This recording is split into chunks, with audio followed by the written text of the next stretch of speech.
The next morning, Jamal's efforts to locate the key were interrupted by a knock at the door. It was Liam, a teenage boy from the neighborhood who offered to help with the garden in exchange for a small fee. Grateful for the company, Jamal agreed. As they worked, Liam's curious eyes darted around the estate. This place is full of secrets. My dad always said Miss Evelyn could find treasure in the ordinary. Their conversation planted a seed in Jamal's mind. Perhaps the key wasn't a physical object, but a metaphor. That night, he noticed faint marks on the box, a hidden engraving that glowed faintly in the firelight. Inspired by Liam's words, Jamal returned to the locked box that evening.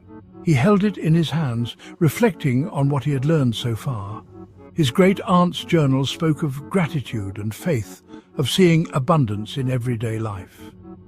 As he turned the box over, he noticed a faint engraving along the bottom, "Speak the truth within." I seek understanding. To his astonishment, the lock clicked open. Inside was a single golden feather and another note. "Fortune is not what you hold, but what you share.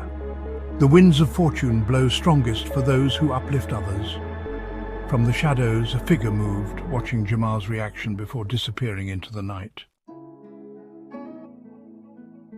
Over the following weeks, Jamal began to see Evelyn's legacy in a new light. The $100,000, while helpful, was not the true inheritance. Her journals, the house, and the lessons she had left behind were far more valuable. Inspired by her philosophy, I used part of the money to restore the estate and open it as a retreat for creative minds and those seeking inspiration. But the black car returned, and with it came threats. Someone believed there was more hidden on the property and was willing to go to any length to find it.